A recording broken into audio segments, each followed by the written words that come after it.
How many games will the Cleveland Browns win in 2023? One of the NFL's biggest wild cards, Deshaun Watson and the Cleveland Browns. In this video, I'm going to give you my record prediction for the Cleveland Browns in 2023, go game by game, pick by pick, providing my analysis on the Browns' 2023 regular season schedule. If that sounds good, don't forget to spike the like button and comment below your prediction for the Browns in 2023.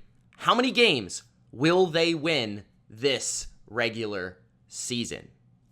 Let's go. The Cleveland Browns begin 2023 with the Cincinnati Bengals in week 1, a Battle of Ohio hosted in the dog pound.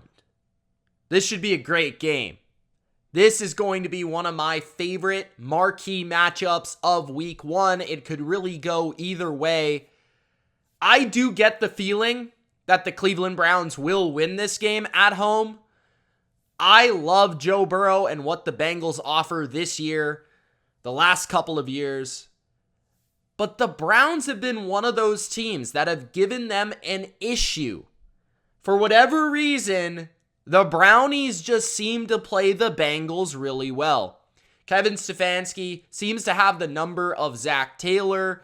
The defense for Cleveland has done fairly well against Joe Burrow. And now that you have Zadarius Smith to partner up with Myles Garrett, Dalvin Tomlinson inside, you do have a front four that can get to Burrow. You do have a secondary that can shut down those receivers. That's huge. Then on the other side of the football, you of course have your balance running the ball, but it's going to come down to, can Deshaun Watson make some plays through the passing game? I think he's going to scramble, make some plays enough to win this game in week 1. I'm going to go with the Browns. I think they'll at least beat the Bengals once this year. Then in week number 2, you play the Pittsburgh Steelers on the road, Monday Night Football, after a highly emotional, big victory over Joe Burrow. This is exactly what Mike Tomlin wants. The Steelers are going to win just because that's what the Steelers do at home on a Monday night. It's a rah-rah spot. They got to play the 49ers in week 1. They're probably going to lose. They're not going to start 0-2.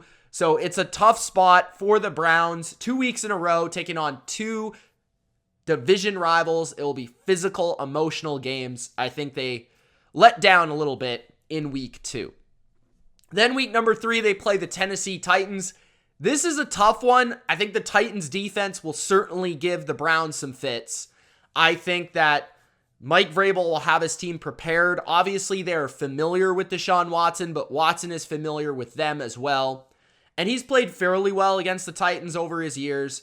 And then at the same time, can Cleveland stop that running game? Because they definitely struggled to stop the run the last couple of years, really.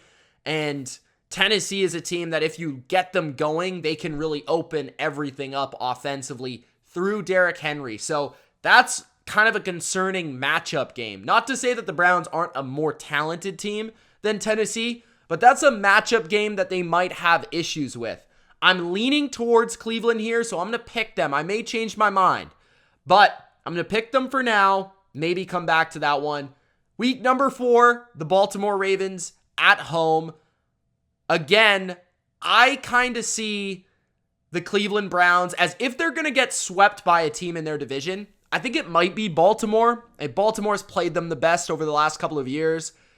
And with Lamar Jackson there, with all the weapons now he has to offer, it's going to be really difficult to slow down that Ravens attack. But I don't see the Browns getting swept by any team in their division. I do not. I think they're going to beat the Ravens here at home. I think that their defense is going to hit that next level this year. I trust the new coaching staff, especially Schwartz at the helm there. I think they've gotten better up front. They've certainly got the speed at the second level to track down Lamar Jackson in space. I think Dalvin Tomlinson helps them against the run.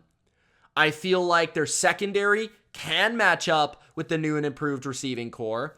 And yeah, the Ravens have a good defense. I do think this might be more of a defensive battle, but I do think that the balance of the Browns' attack can give the Ravens some issues, because last year they do want to play a lot of two safeties deep, and you can run against those structures. So I feel like the Browns can win against the Ravens.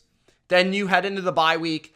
Then you've got the San Francisco 49ers coming out of the bye, which is going to help. Obviously, you're preparing for one of the most creative offenses in football, one of the best coaches, schemers in the league. So having that bye week is certainly going to help. I like the Niners, though. I think they're a really tough matchup for Cleveland because Cleveland wants to run the ball. It's hard to run against the 49ers front. And then on top of that, they've got dynamic athletes on defense. And they're a really good defense in general. And then on the flip side, you have Stefanski, who is kind of like a vanilla version of Kyle Shanahan on offense. So I think he's going to have a good idea for how to slow down Cleveland, but also how to attack Cleveland. So I think that the 49ers, their coaching edge, their defense, I think that's the reason they win. Then in week number 7, you play the Indianapolis Colts. If you're not careful, they may sneak up on you in this matchup. The Colts have been fairly good against the run, but I think their secondary took a hit, so Deshaun's going to have to come to play this game in particular. It's in Indianapolis. They do typically upset one or two teams every year at home. They actually beat the Chiefs last year. And then offensively, who knows what we're going to get with Anthony Richardson, which is my question. You do have enough athletes there where if they do go run heavy, you're used to playing Lamar Jackson. You've already seen him this year. So you're kind of used to seeing that mobile quarterback element. I'm going to go with Cleveland. I think they're the better, more talented team, but that is one where I'll say that might be an upset alert type of game. Then you got the Seattle Seahawks in Seattle. I'm going to lean towards the Seahawks. I think, again, Pete Carroll, really good coach. I think he'll understand how to defend Stefanski's attack.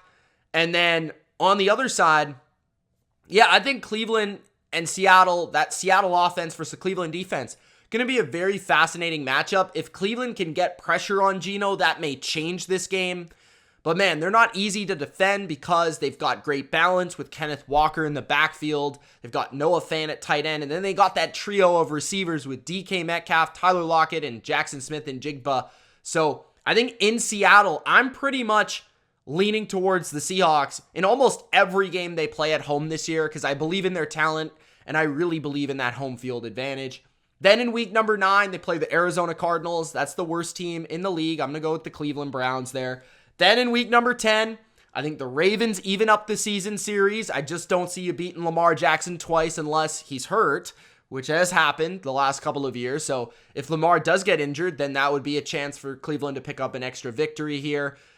But ultimately, I think the coaching staff for Baltimore is too good. They're too talented of a team. They have too good of a quarterback to sweep them. And then week number 11, you play the Steelers. I think you get your revenge on the Steelers here, where I think Deshaun doesn't have some turnovers or some mistakes that he may have early in the season against Pittsburgh. Obviously, coming off an emotional victory against Cincinnati, I don't quite think that will be the case. It's later in the year. You're coming off a loss against Baltimore. It's a big division game. I think you get back on track there. Week number 12, you play the Denver Broncos. That may be a sneaky L. I'm not going to lie. I actually kind of feel like you might lose this game.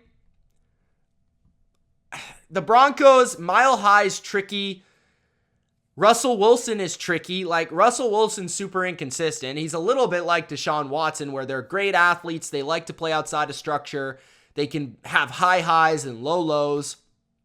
I think Cleveland is a better team from a talent standpoint. I think Sean Payton's a better coach. I'm actually going to pick Denver here. I think that might be one of those games that you don't see coming that you end up losing. Week 13, you play the Rams. I think you should win this game. Pre-Zadarius Smith, this might have been a game where I was like, maybe you get upset. But I feel like with Zadarius Smith, Myles Garrett, Dalvin Tomlinson, that front four against a weaker offensive line of the Rams, you've got the corners to match up with Cooper Kupp. You've got a run game and an offensive line to be able to negate the impact of Aaron Donald. I'm going to go with the Browns there. Then week 14, I like the Browns over Jacksonville. I think they'll run the ball on Jacksonville fairly well. I think they've got advantages on the outside. I think that in Cleveland at this time of the year, a warm weather environment type of team going to a place like Cleveland where it could be windy or cold or raining or any sort of weather.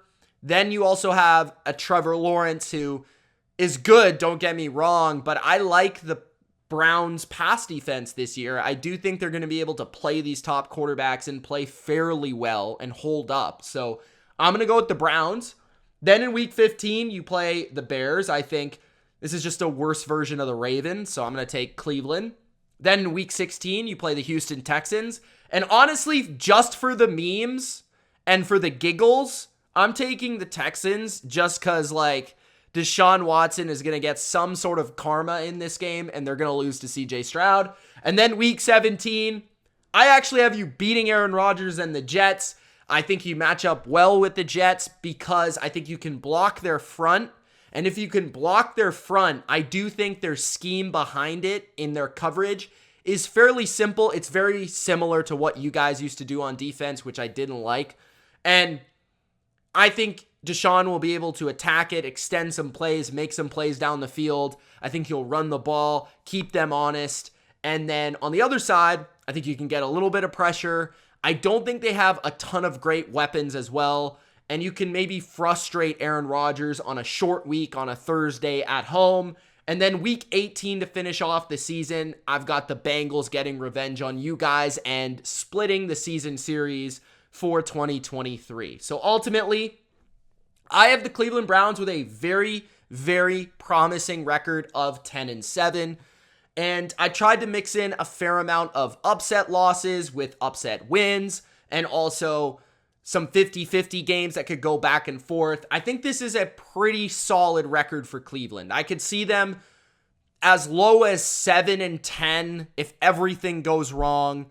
I think their middle type of prediction would be 9-8-ish. And then I think the high end of their prediction will be 10-7 to 12-5. I think Cleveland has a lot of potential this year. I think Kevin Stefanski's on the hot seat this year. He's going to have to make something happen this season. Deshaun Watson, it's really up to him ultimately, and that's where the wide range of the Browns' outcomes really comes in. Because if Deshaun's great, then this team could be one of the best in the NFL. If he's just okay, then they'll probably be about 8-9, 9-8. But I'm kind of thinking somewhere in the middle. I think he'll be above average. I don't think he'll be amazing, but I think the Browns as a team have gotten better defensively, which will also help them to a better record this season. Let me know your thoughts on the Cleveland Browns and their record in the comment section below. It's Mitch. Thank you so much for watching. We'll see you in the next video. Peace.